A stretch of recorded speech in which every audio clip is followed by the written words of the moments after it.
عبداللہ رضی اللہ تعالیٰ عنہ فرماتے کلمہ پڑھنے سے پہلے ایک دفعہ ہمارا سارا قبیلہ تجارت کے لیے نکلا تھا، اور اس وقت منظر یہ ہوتا تھا کہ ہم اپنی عورتوں کو بھی ساتھ لے جاتے تھے۔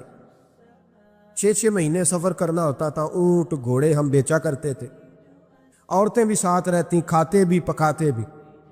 کہتے ایک سفر سے ہم واپس آ رہے تھے تو مدینے کے باہر صحرا میں ہم نے پڑاؤ کیا، اکیلے رسول پاک صلی اللہ علیہ وسلم، کہتے ہیں نبی پاک تنے تنہا اکیلے۔ حضور نہ سیر کرتے کرتے ہمارے قافلے کے پاس سے گزرے، خیمے لگے تھے، پڑاؤ کیا، محبوب تشریف لے آئے۔ کہتے ہیں حضور سید عالم صلی اللہ تعالی وسلم تشریف لائے، کوئی قبیلے میں سے قافلے میں سے حضور کو جانتا نہیں تھا۔ ایک سرخ رنگ کا اونٹ تھا ہمارے سردار کا جو بکنے سے رہ گیا تھا، بڑا خوبصورت۔ کہتے ہیں نبی پاک کو پسند آ گیا۔ حضور پوچھنے لگے تم کون ہو؟ کہا جی مسافر ہے۔ کہاں سے آئے ہو؟ فلاں جگہ سے آئے ہیں۔ کس لیے آئے ہو؟ ہم تجارت کی غرض سے نکلے۔ اونٹ بیچو گے؟ بیچنا ہے۔ کتنے کا؟ سودا طے ہوا، اس نے کہا اتنے لینے، حضور نے کہا اتنے دینے، اب بات طے ہو گئی۔ کہتے ہیں لگام حضور نے پکڑی اور فرمانے لگے وہ سامنے میرا شہر ہے جس کا نام مدینہ، وہ میرا شہر ہے، میں ابھی مدینے جاتا ہوں، اپنے غلام کو بھیجتا ہوں اور تمہیں آ کے نا قیمت دے جاتا ہے۔ محبوب گھوڑے کی لگام تھا، اونٹ کی لگام تھا، میں نکیل تھا، میں اونٹ تھا سرخ رنگ کا۔ حضور لے کے جب نکلے نا، تھوڑا سا چند قدم آگے گئے تو ان میں سے ایک شخص بولا، کہنے لگا سردار آپ سیانے لوگ ہیں، سمجھدار ہیں، اس شخص کا نام پوچھا آپ نے؟ قبیلہ پوچھا ہے؟ ایڈریس کا پتہ ہے؟ پتہ ہے کہاں رہتا ہے؟ اتنا قیمتی اونٹ دے دیا۔ وہ سردار بھی کہنے لگا، سارے کہنے لگے یار ان کی باتوں میں اتنی لذت تھی، ان کے گفتار و رفتار اتنی باوقار تھی، مزیدار تھی کہ ہوش ہی کوئی نہیں رہا۔ بھئی ہم پرانے تاجر ہیں، کبھی اس طرح کا سودا کیا ہی نہیں جس طرح کا آج ہو گیا۔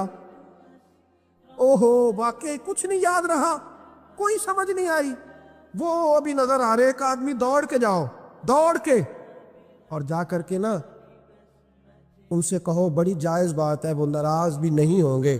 ان سے ایک شخص کہو کہ بھئی اونٹ دے جاؤ، پیسے لے آنا اور اپنا مال لے جانا، دوڑ کے جاؤ۔ ایک شخص دوڑنے لگا تو سردار کی بیوی خیمے کے اندر تھی، پردے کے پیچھے سے بولی، کہنے لگی خبردار کوئی پیچھے نہ جائے، اگر پیسے مل گئے تو ٹھیک ہے، نہ ملے تو میں دے دوں، کوئی پیچھے نہ، کوئی نہ جائے پیچھے۔ سردار کہنے لگا تو جانتی ہے؟ کہنے لگی نہیں۔ کہا گارنٹی کیوں دے رہی ہے؟ تو کہنے لگی تم نے ان کا چہرہ نہیں دیکھا؟ تم تو سودے کر رہے تھے، میں پردے کے پیچھے سے دیکھ رہی تھی۔ پیر مہر علی شاہ صاحب کو کسی نے کہا تھا نبی پاک کا حلیہ بیان کرے، بتائیں حضور کے کان مبارک کیسے تھے، آنکھیں کیسی تھی، ناک مبارک کیسی تھی، بینی مبارک کیسی تھی۔ تو پیر مہر علی شاہ صاحب کہنے لگے کوئی مثل نہیں ڈھولن دی، کہنے لگے مجھ سے نہیں بیان ہوتا حضور کا حلیہ، کوئی مثل نہیں ڈھولن دی، تو چپ کر مہر علی، ایتھے جا لیو بولن دی، بس کر، تو بیان کر سکتا ہے اتنی طاقت؟ اعلیٰ حضرت نے کہا لم یاتی نذیر کپی ناظرن مثلے تو نشد، پید آ جانا۔ کہا حضور مثال تو تب آپ کی بنے گی نا، کوئی آپ کی طرح کا پیدا تو ہوگا، تبھی مثال بنے گی، تو جب ہوا ہی نہیں تو مثال کیسے بنے گی؟ کہنے لگی کوئی نہ جائے، نہ پیسے آئے تو میں دے دوں گی۔ میں تو پردے کے پیچھے سے دیکھ رہی تھی، ان کے چہرے کا وقار دیکھا، ان کی آنکھوں کی روشنی دیکھی، ان کے لفظوں کا حسن دیکھا۔ تم 50 باتیں کرتے تھے، وہ ایک جواب دیتے، اور گنے چنے لفظ بولتے تھے، ان کی سادگی کا وقار دیکھا۔ جانے دو، نہ پیسے آئے تو میں دوں گی۔ کہتے حضور گئے، تھوڑی دیر کے بعد ایک کالے رنگ کا حبشی غلام آیا، پیسے بھی پکڑے اور اپنی چادر میں نا کھجوریں باندھ کے تو پیچھے ڈالی ہوئی، اور دیہاتی لوگ پیچھے نہیں ڈال لیتے، کھجوریں ڈال کے پیچھے۔ کہتے ہیں وہ آئے اور ان کی آنے کا انداز بھی بڑا نرالا تھا۔ کہتے ہیں وہ جھومتے جھومتے اللہ کا ذکر کرتے، اللہ الصمد کرتے پہنچ گئے، اور آگے کہنے لگے تم سے میرے نبی نے اونٹ خریدا؟ تم سے؟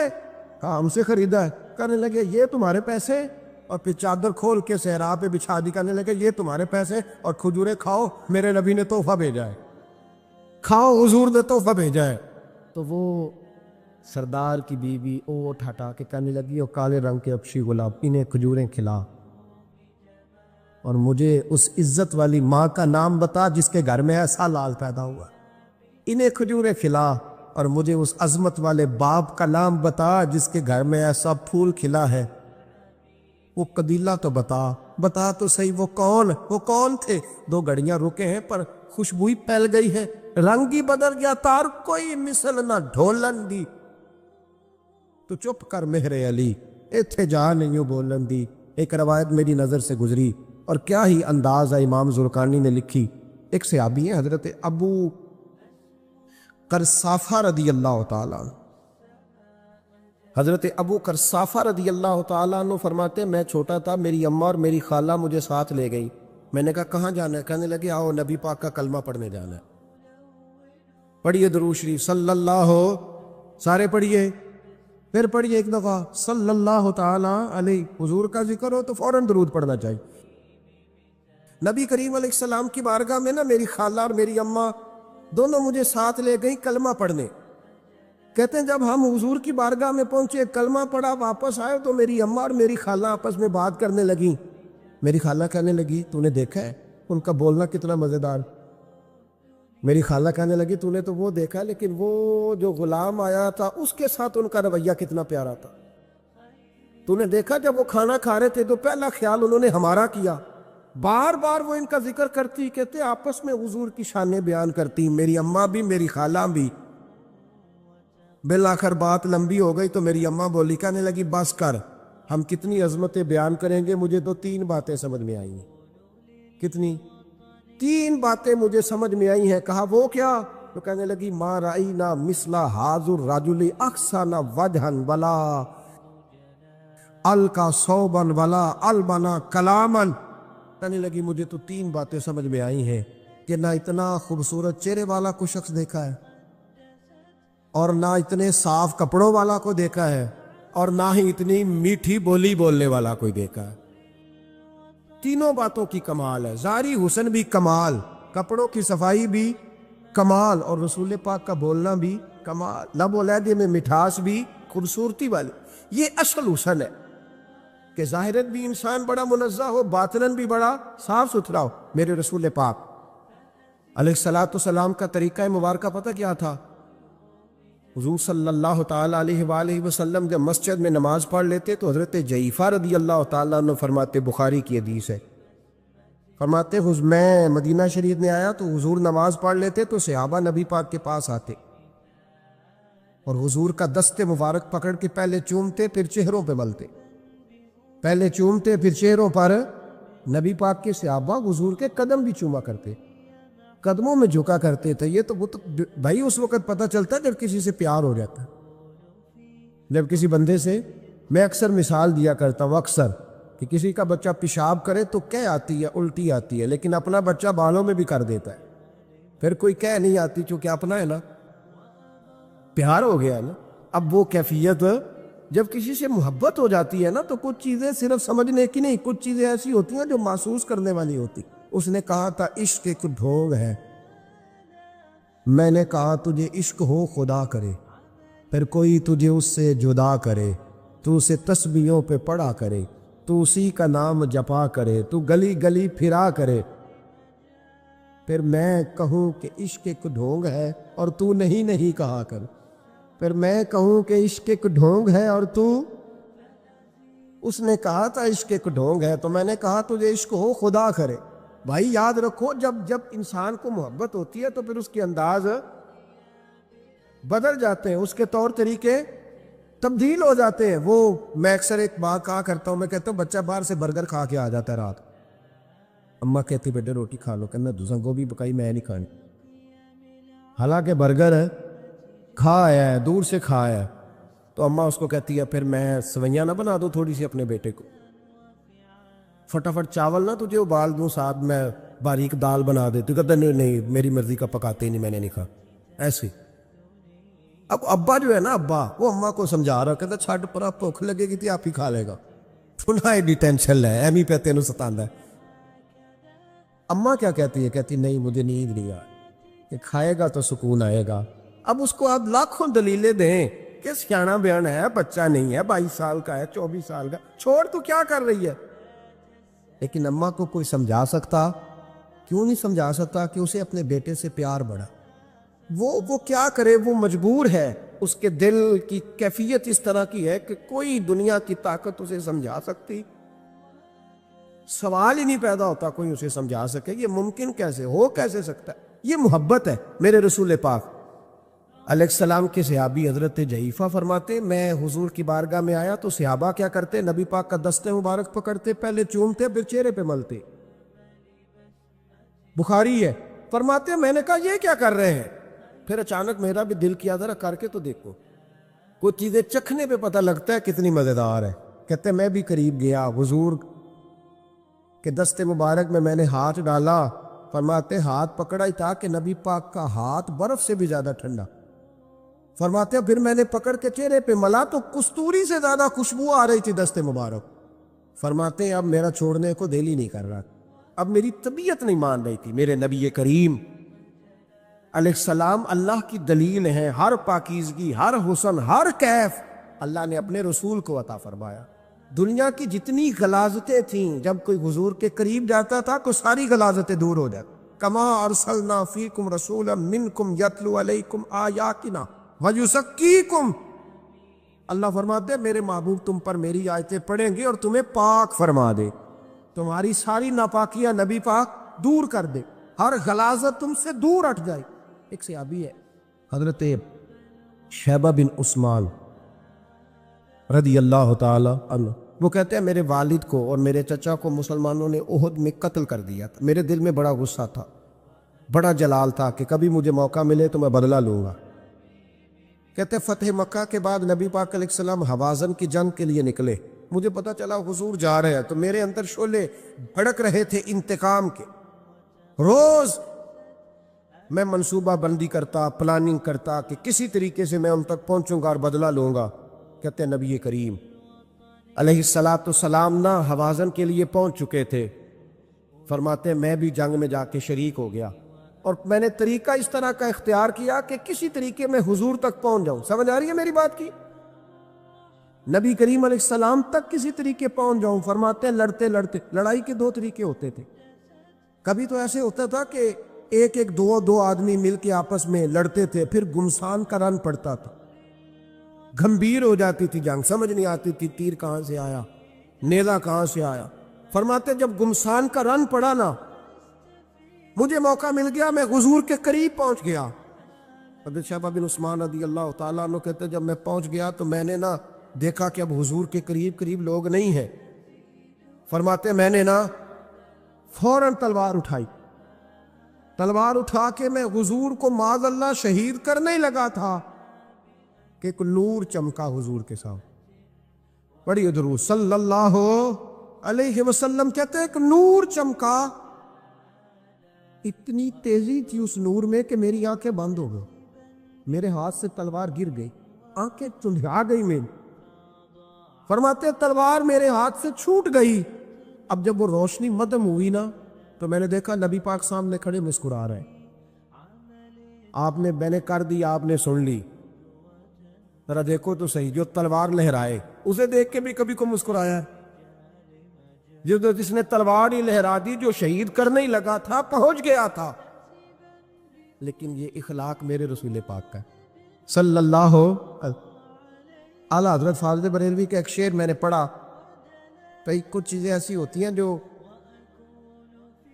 بس نا وہ آتی تو سامنے ہیں لیکن وہ اتنا لطف دے جاتی ہیں کہ ٹھنڈا ہو جاتا ہے مزاج۔ رات کو میں شعر پڑھ رہا تھا اعلیٰ حضرت کا فاضل بریلوی رحمت، اور میں نے شعر پڑھا تو مجھے اچھا لگا سنانا۔ ایک دوست کو میں نے فون کیا، میں نے کہا یار ذرا شعر تو سن لے، یہ پہلی دفعہ نظر سے گزرا ہے، ابھی سیدھا سادہ لیکن روح تک اتر گیا۔ اعلیٰ حضرت فرمانے لگے نبی پاک کے بارے میں، فرمانے لگے سیدھی سیدھی روش پر کروڑوں درود، سیدھی سیدھی روش پر بالکل سیدھی ہے حضور کی باتیں، کسی پیچیدگی کی ضرورت نہیں۔ کہنے لگے سیدھی سیدھی روش پر کروڑوں درود، سادی سادی طبیعت پہ لاکھوں سلام، لاکھوں سلام میرے نبی کریم صلی اللہ علیہ وسلم مجھے دیکھ کے مسکرائے، اور فرمایا جب حضور مسکرائے نا تو میں نبی کریم علیہ السلام کو دیکھ کے حیران ہوا کہ میں نے تلوار تانی تھی اور حضور نے مسکرانا شروع کیا۔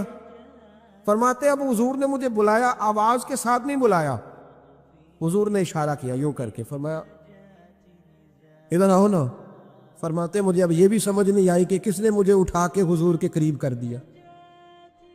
فرماتے میں نبی کریم کے قریب گیا تو حضور نے میرے دل پر 3 تھپکیاں دی، ایک تھپڑ ہوتا ہے ایک تھپکی ہوتی، کہتے حضور نے 3 تھپکیاں دی اور دی بھی میرے دل پر، 1 پھر 2 پھر 3۔ کہتے پہلی تھپکی دی تو میرے اندر سے کفر نکل گئی،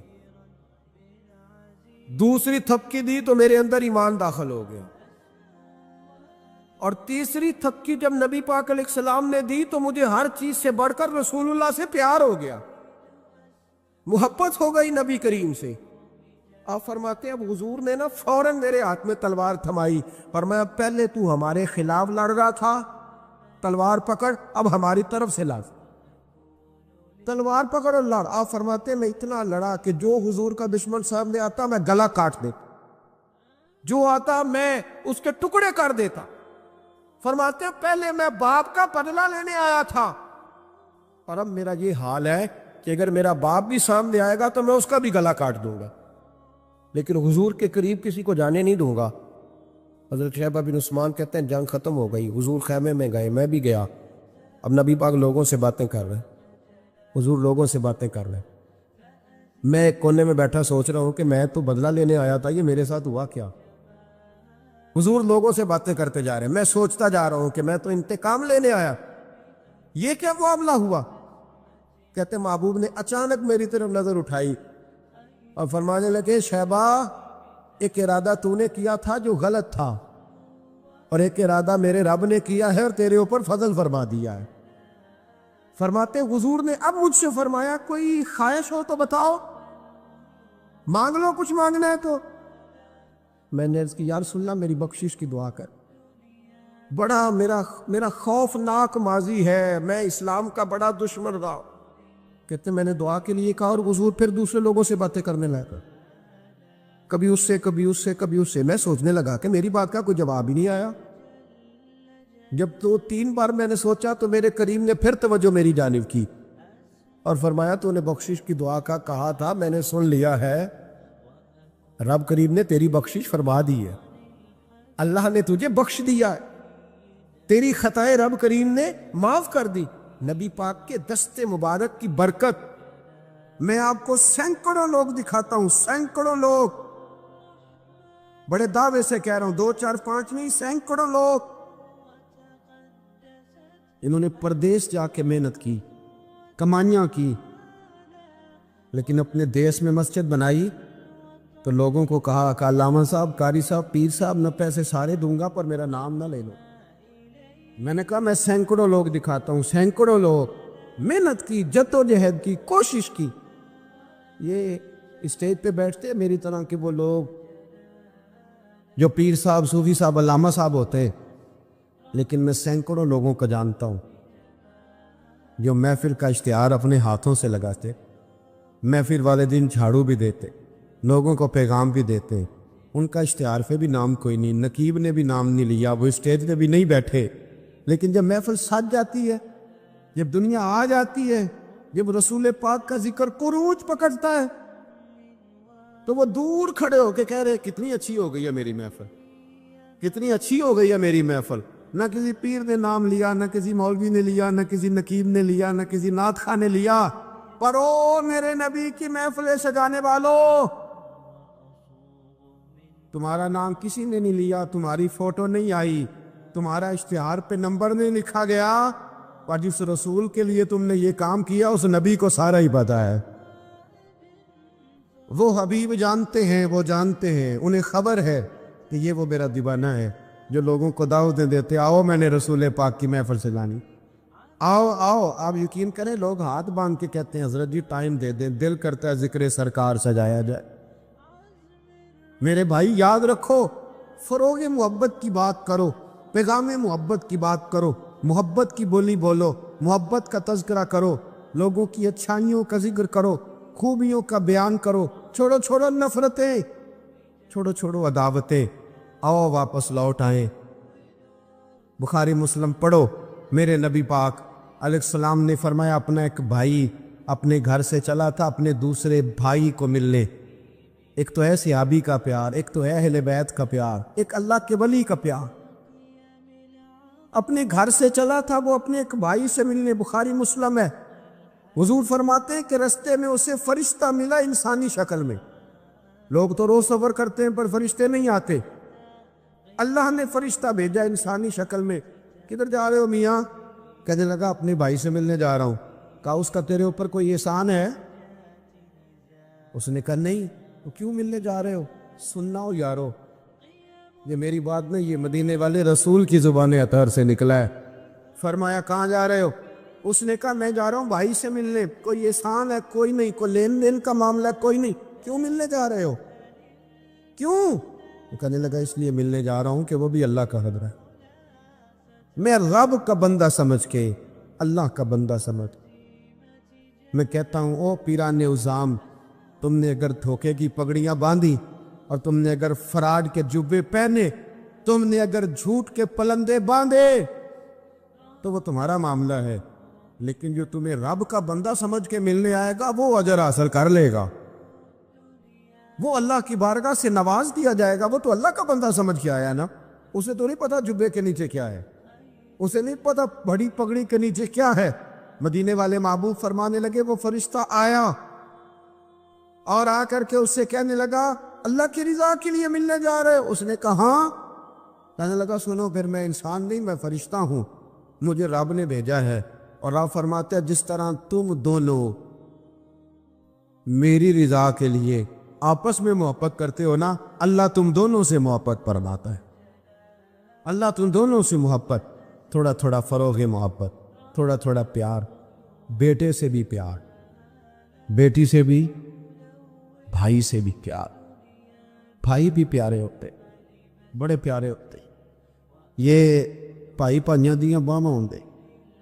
کبھی سگے بھائی سے بھی پیار، کبھی کسی دوست سے بھی پیار. اماں کے پیروں تلے بھی جنت ہے، لیکن باپ بھی جوانی لٹا دیتا ہے. ابا سے بھی پیار، کبھی کبھی اس کو بھی کہنا کہ میرا دل کرتا ہے میں تیرے پیر دباؤں، آج دل کرتا ہے زیتون کے تیل کے ساتھ تیرے سر کی مالش کر. ان سے بھی تھوڑا فروغ محبت، تھوڑا پیار. کبھی ویسے ہی چل نکلنا، ویسے ہی، اور کہنا کہ آج میں نا مدینے والے رسول کی امت کی نوکری کرنے نکلا ہوا. پیار بن.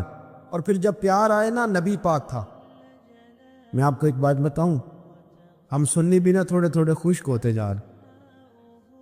نعت پڑھنے والوں کا ذوق اگر خراب ہوا ہے تو ناراض نہ ہونا سننے والوں کا بھی ہو گیا. اب نعت ہم ذائقے سے سنتے ہی نہیں، ہمارا وہ رنگ ہی نہیں، وہ کیفیت ہی نہیں، نعت کے ساتھ ہماری وہ دلچسپی نہیں. ہم بھی چاہتے ہیں مجھے موٹا موٹا مسئلہ سناؤ، اور یارو میرے نبی کی شانیں سنا کرو، حضور کے معراج کی بات بھی سنا کرو، میلاد کی بات بھی سنا کرو. اور جب کوئی مدینے والے محبوب کا غلام حضور کے حسن کا ذکر کرے تو پھر بھی تازے ہو کے سنا کرو. جب معجزات بیان ہو تو شوق سے سنا کرو. اپنے بچوں کو بتایا کرو کہ ہمیں شان والا رسول اللہ نے دیا ہے. نبی پاک کے حسن کا، جمال کا، اخلاق کا، کردار کا، ہنسنے کا، بولنے کا، بات کرنے کا، بانٹنے کا، سخاوت کا، عطا کا، کرم کا، جمال کا، فیض کا، غلاموں سے پیار کرنے کا، کسی کو نوازنے کا. میرے رسول پاک علیہ السلام کا یہ تذکرہ یاد کرو، یہ لوگوں کو سنایا کرو، لوگوں کو بتایا کرو کہ جب وہ آمنہ کی گود میں تھے تو پھر بھی بڑے پیارے تھے، جب حلیمہ کے بیڑے میں تھے پھر بھی بڑے پیارے تھے، جب وہ معراج پہ گئے تو پھر بھی بڑی شان تھی، جب سیدہ خدیجہ الکبریٰ کے بستر نور پہ تھے پھر بھی بڑی شان والے تھے. لوگوں کو بتایا کرو کہ مدینے والے رسول جب سیدہ عائشہ سے باتیں کرتے تھے کرم تب بھی بڑا تھا، اور جب حضور غار ثور میں تھے شان تب بھی بڑی تھی، جب بدر میں آئے تو دلیر تب بھی بڑے تھے، جب احد میں آئے تو درگزر تب بھی بڑا تھا. اور لوگوں کو بتایا کرو کہ ہر نظر کانپ اٹھے کہ محشر کے دن خوف سے ہر کلیجہ دہل جائے گا، اوڑھ کر کالی کملی وہ آ جائیں گے اور پھر سارے محشر کا نقشہ بدل جائے. اوڑھ کر کالی کملی وہ آ جائیں گے. اور اعلیٰ حضرت فرماتے ہیں، دیکھو اعلیٰ حضرت کا کہتے ہیں، فاضل بریلوی فرماتے ہیں کاش محشر میں جب ان کی آمد ہو. کہتا ہے میرا دل کرتا ہے سب نے ہاتھ باندھے ہوئے, کاش محشر میں جب ان کی آمد ہو اور بھیجے سب ان کی شوکت پہ لاکھوں سلام. حضرت ابو خزامہ یہ وہ واحد صحابی ہے جو گواہی ایک دے تو دو لکھی جاتی ہے. حضرت ابو خزامہ کہتے ہیں نبی پاک صلی اللہ علیہ وسلم نے نا گھوڑا خریدا ایک یہودی سے. پتہ محبت کی بات دیکھو, حضور تھے یا وہ یہودی تھا, سیاستہ میں حدیث. تو نبی پاک صلی اللہ علیہ وسلم گھر چلے گئے, فرمایا پیسے لا کے دیتا ہوں. پیچھے سے یہودیوں نے کہا تو نے سستا بیچ دیا ہے. نبی پاک پیسے لے کر کے آئے تو حضور نے کہا پیسے رکھو گھوڑا دو. کہنے لگا کون سا گھوڑا, کیسا گھوڑا, میں نے تو بیچے نہیں. کی عقیدہ ہے جڑا مر جائے یا مکر جائے او دا کوئی حل ہے. اس نے کہا کون سا گھوڑا, حضور نے فرمایا گھوڑا تو نے بیچا میں نے خریدا, پیسے رکھ. کہنے لگا کوئی گواہ ہے تو دے. ایک بندہ بھی کہہ دے, اب گواہی کون دے, وہاں تو تھا ہی کوئی نہیں. رش لگ گیا, اپنے بیگانے سب جمع ہو گئے. حضرت ابو خزامہ پیچھے کھڑے تھے, دونوں ہاتھ اونچے کر دیے. کہنے لگے سونیا میں گواہی دیتے, میں دیتا ہوں نا گواہی, میں دیتا ہوں گواہی. جب بات کر دی تو یہودی کی بات پوری ہو گئی. نبی پاک صلی اللہ تعالی وسلم نے پیسے دیے, گھوڑا لیا, سب لوگ چلے گئے. چونکہ اس نے کہا تھا ایک بندہ کہہ دے تو دے دیتا ہوں. حضور نے سیدنا بلال ابچی سے کہا گھوڑا لے دا گھر. اور شارحین نے لکھا ہے, شارحین نے, کہ نبی پاک نا لوگ چلے گئے تو حضور نے نا حضرت خزیمہ کے یوں گلے میں ہاتھ ڈالا اور حضور ساتھ ساتھ جل رہے, ساتھ ساتھ, اور مسکرا کے فرمانے لگے یار تو نے تو دیکھا ہی نہیں تھا, گواہی کیسے دے دی, تو تے تھا ہی نہیں. گواہی نہ علماں وچ پھسا سانو, تو یار دی گل سنا سانو. او تے علم دا سکہ نہیں چلدا جتھے عشق حراں دا ڈیرا ہے. نبی پاک صلی اللہ علیہ وسلم نے فرمایا ابو خزامہ تو تھا ہی نہیں, تو گواہی کیسے دے دی. چلتے چلتے کہا. جناب ابو خزامہ ٹھہر گئے, حضور پہ رک گئے, غور سے سرکار کا چہرہ دیکھا, عرض کرنے لگے سونیا کیا کہا, میں وہاں تھا نہیں, میں نے دیکھا نہیں تو گواہی دے دی. کیا جملہ ہے, کیا شان ہے, کیا ایمان ہے, کیا قوت ہے. عرض کرنے لگے یا رسول اللہ میں نے تو رب بھی نہیں دیکھا, میں نے کو دیکھا, تو نے کہا وہ ہے تو میں نے کہا ہے, تو نے کہا مالک ہے تو میں نے کہا وہ مالک ہے, تو نے کہا خالق ہے تو میں نے کہا وہ خالق ہے, تو نے کہا اس نے تجھے پیدا کیا ہے تو میں نے کہا ٹھیک ہو گیا, تو نے کہا سجدہ کر تو میں نے کیا, تو نے کہا اس کا ذکر کر تو میں نے کیا, تو نے کہا یہ اس کی کتاب ہے پڑھ تو میں نے پڑھی. تو جب تیرے کہنے پہ میں اتنی بڑی شے مان گیا ہوں تو گھوڑا تو چیز ہی کوئی بھی, اتنی بڑی شے جو مان گیا ہوں, تو گھوڑا پیچھے رہ جائے, سر سے لے کر پاؤں تک تنویر ہی تنویر ہے, جیسے منہ سے بولتی قرآن کی تفسیر ہے. سوچتی تو ہوگی دنیا مصطفیٰ کو دیکھ کر وہ مصور کیسا ہوگا جس کی یہ تصویر ہے. آپ ذرا ماننے کا رنگ دیکھیں, آپ ذرا غلاموں کے ماننے کا, آپ ذرا انداز تو دیکھیں نا غلاموں کے مان. نبی پاک صلی اللہ علیہ وسلم کہتے سوڑیا میں نے کو رب دیکھا ہے, آپ نے کہا ہے تو میں نے کہا اتنی بڑی شے مان. اب حضور نے کیا کہا, ایسے نہیں کہتے, یہ نہیں فرمایا, اس طرح نہیں کرتے, یہ نہیں فرمایا. نبی پاک نے نا بازو پکڑا. حضرت ابو خزیمہ رضی اللہ تعالیٰ عنہ نے نا, وہ کبھی جیت جاتا تھا نا ہمارا کھلاڑی, تو اس کا بازو پکڑ کے اونچا کرتے تھے. تو نبی پاک نے حضرت ابو خزیمہ کا بازو پکڑ کے اونچا کیا. میں سنو میرے یارو, جہاں گواہی کی ضرورت پڑے دو بندے چاہیے, پر جہاں میرا ابو خزیمہ آ جائے نا, ایک کی گواہی دو کے برابر, ایک کی گواہی دو کے برابر. میرے بھائی محبوب کی محبت کوئی معمولی بات ہے, رسول پاک کا پیار آپ اس کو ہلکی بات جانتے. سنو, یہاں لوگ کہہ دیتے ہیں میں نے اتنے سال لگائے غلامی میں. حضرت صہیب ابن سنان, حضرت صہیب ابن سنان رومی مکے سے نکلے مدینے جانے کے لیے. ابو جہل نے روک لیا, کہنے لگے نہیں جانے دے. آپ فرمانے لگے کہ سودا کرتے ہو میرے ساتھ؟ نے کہا وہ کیا؟ فرمایا تمہیں پتہ ہے نا میں بڑا مالدار آدمی ہوں. نے کہا جی ہاں. فرمانے لگے مدینے میں نے جانا ہے, میں نے ٹھان لے لی. وہ سنا تھا کہ آستانہ یار دور ہے, پر ہم نے یہ ٹھان لی تھی کہ جانا ضرور ہے, اور موقوف طور پر ہی نہیں جلوائے دید کچھ. ہوش اڑ گئے جہاں پر وہیں کوہ طور ہے، بس ہوش اڑ گئے جہاں پر وہیں کوہ طور ہے۔ تو آپ فرمانے لگے میں نے مدینے تو جانا ہے، اگر روکو گے تو میں پھر تلوار نکالوں گا، ٹوٹ گئی تو تیر نکالوں گا، ختم ہو گئے تو نیزہ چلاؤں گا، اور مدینے میں جا کے رہوں گا۔ جنوں ویکھ کے ٹھر دیاں اکھیاں نے، جنوں ویکھ کے ٹھر دا سینہ ہے، ربا تیری ساری خدائی چ ایک ہی تے شہر مدینہ ہے، اور میں جانا میں نے ضرور ہے، یہ پاک ہے، سودا کر لو۔ ابو جہل کہنے لگا جی کیا سودا؟ آپ فرمانے لگے تو پتہ ہے نا میرے پاس بڑا مال ہے، پتہ ہے نا میرے پاس بڑا کچھ ہے۔ اس نے کہا ہاں۔ فرمانے لگے سارا لے لو۔ ابو جہل کہنے لگا یعنی سارا؟ آپ نے فرمایا سارا۔ جیبیں خالی کر دی، جیبیں خالی کر دی، ہر چیز اتار کے دے دی، گھوڑے پہ جو کجاوا تھا نا وہ بھی اتار کے دے دیا۔ حضرت صہیب ابن سنان کہتے ہیں میں سارا کچھ دے کے نا، سارا کچھ دے کے، سارا کچھ دے مدینے پہنچا۔ رسول کریم کی زیارت ہوئی، جو لفظ نبی پاک نے کہے وہ بڑے انوکھے ہیں۔